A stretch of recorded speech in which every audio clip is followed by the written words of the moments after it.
Olá, viva você, tudo bem? Aqui estamos nós para darmos sequência à nossa jornada. Anunciei anteriormente que hoje iniciaríamos os estudos sobre os diversos tipos de argumentos jurídicos. No entanto, creio ser apropriado falarmos antes sobre as diferenças entre argumentação e fundamentação jurídica. É o que faremos a partir de agora. Em diferentes oportunidades, procuramos expor as diferenças entre o que é demonstração e o que é argumentação, sempre com o propósito de deixar bem claro que elas não se confundem. São diferentes formas de expor um raciocínio. Enquanto a demonstração é própria da lógica, a argumentação diz respeito ao modo retórico de expor uma ideia. Enquanto a demonstração é própria da lógica, a argumentação diz respeito ao modo retórico de expor uma ideia. Enquanto a lógica presta-se a uma demonstração analítica e exata, que não comporta dúvidas, opiniões ou incertezas, a retórica, por sua vez, serve-se da argumentação para expor raciocínios aparentemente verdadeiros. Diz algo provável, aparentemente verdadeiro, como se verdade fosse. A lógica é utilizada em discursos que se prestam a demonstrações matemáticas precisas, exatas, induvidosas, inquestionáveis e direcionados a um auditório universal. A argumentação é o raciocínio destinado a persuadir, por meio de um processo não matemático, uma ideia que, embora apenas provável, seja aceita por um auditório particular como verdadeira. Rememorados estes conceitos, cuidemos agora, antes de analisarmos os diversos tipos de argumentos, de estabelecer as diferenças entre a argumentação e a fundamentação jurídica. Há uma significativa diferença entre argumentação e fundamentação que não pode ser ignorada pelos atores das lides forenses. Victor Gabriel Rodrigues expõe com clareza a dessemelhança ao dizer que quem fundamenta explica em tese sua própria decisão. Quem argumenta não apenas explica seu próprio motivo de convencimento, mas pode até afastar-se dele quando se preocupa em conseguir a adesão daquele a quem sua argumentação se dirige, ou seja, o seu auditório particular. Nessa comparação, já aparece de forma nítida a distinção entre argumentação e fundamentação, levando em conta os seus atores, ou seja, as partes e os julgadores. A argumentação é própria das partes, por meio de seus procuradores ou dos representantes do Ministério Público quando intervenientes nos processos. A fundamentação é própria dos julgadores, não como uma faculdade, mas como uma exigência constitucional e processual. A Constituição, a Constituição Federal, no seu artigo 93, inciso 9, expressamente dispõe que todos os julgamentos dos órgãos do Poder Judiciário serão públicos e fundamentadas todas as decisões, sob pena de nulidade.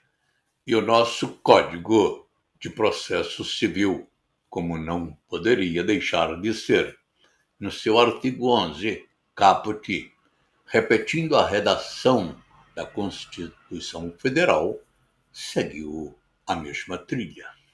Na verdade, o novo CPC foi até mais longe, pois, especialmente no seu artigo 489, parágrafo 1º e incisos, prevê hipóteses em que a exigência constitucional e legal da fundamentação das decisões estará desatendida.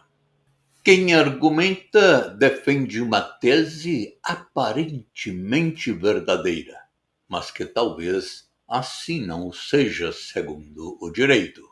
Ainda assim, o faz com o intuito de persuadir em prol de uma tese que é confrontada com argumentos postos e opostos pela parte contrária.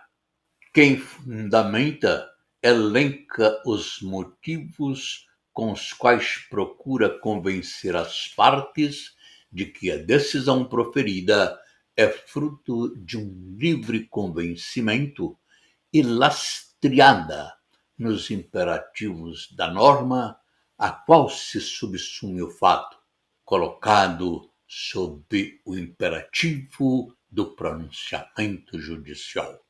Quem argumenta não só utiliza as técnicas retóricas da persuasão, mas o faz com uma opinião fervorosa em relação à tese proposta ao julgador.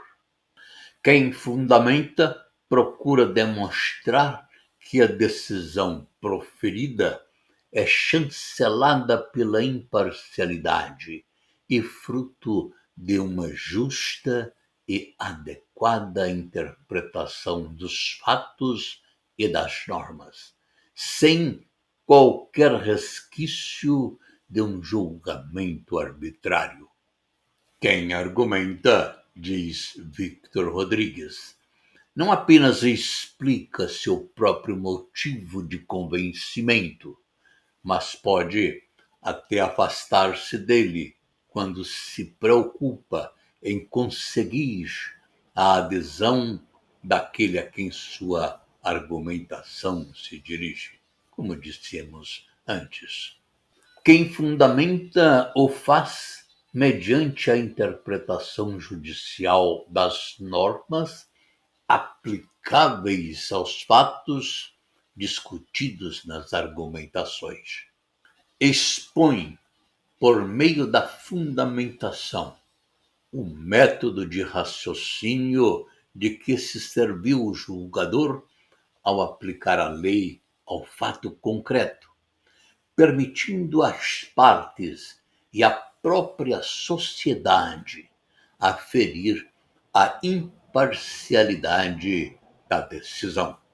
Incumbe ao julgador expor o porquê do seu raciocínio, expor por que o seu raciocínio é o mais correto e originário de uma justa e correta interpretação das leis, com o fim prático de implantar ou restabelecer a paz entre as partes. A interpretação judicial, porém, não exime o julgador da tarefa de, ao interpretar as leis, consultar a doutrina e a evolução jurídica.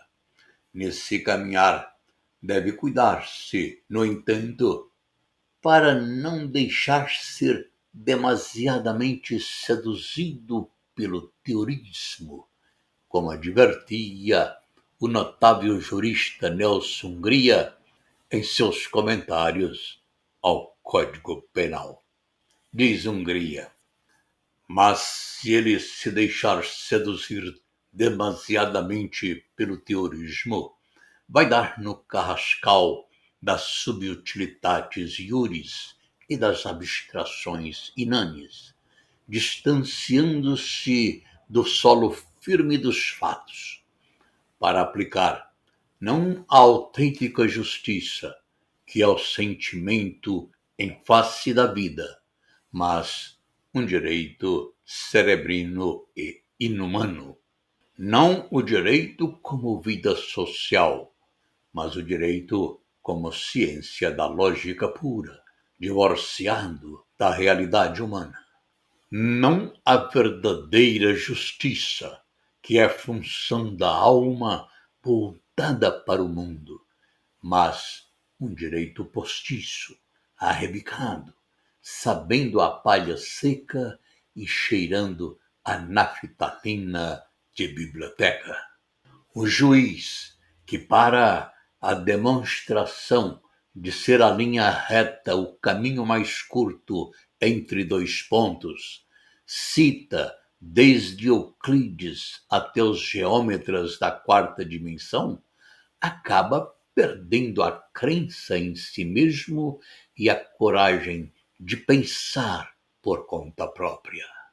Dele jamais se poderá esperar uma solução cautamente pretoriana, um milímetro de avanço na evolução do direito, o mais significante esforço de adaptação das leis. O juiz deve ter alguma coisa de pelicano. A vida é variedade infinita e nunca lhe assentam com irrepreensível justeza as roupas feitas da lei e os figurinos da doutrina.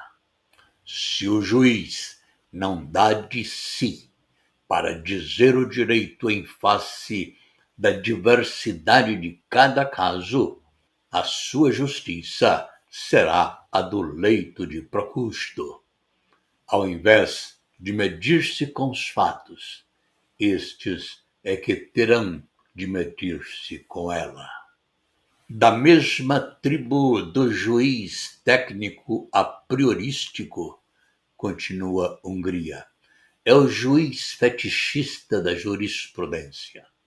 Esse é o juiz burocrata, o juiz de fichário e catálogo, o juiz colecionador de arestos segundo a ordem alfabética dos assuntos.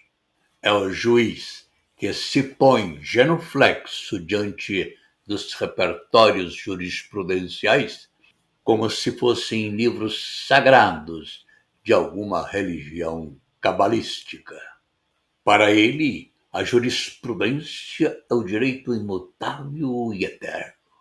Segrega-se dentro dela como a anacoreta na sua gruta, indiferente às aventuras do mundo. Será inútil tentar demovê-lo dos seus ângulos habituais. Contra a própria evidência do erro, ele antepõe, enfileirados cronologicamente, uma dúzia ou mais de acórdãos, e tranquilo, sem fisgadas de consciência, repete o ominoso Brocardo: error communis facit ius. À força de se impregnar de doutrina e jurisprudência, o juiz despersonaliza-se, reduz sua função ao humilde papel de esponja que só restitui, a água que absorve. Constrói no seu espírito uma parede de apriorismos e preconceitos jurídicos que lhe tapam as janelas para a vida. Suas decisões semelham, pela ausência de espontaneidade, as declarações de amor decoradas no Conselho dos Namorados. Enquadrado seu pensamento nos esquemas fechados do teorismo científico ou do casuísmo curial, sua alma se estiola e resseca, impassível aos dramas que vêm epilogar-se nas salas dos tribunais. Não sente o direito, que ele só conhece e declara dentro de fórmulas estas e invariáveis.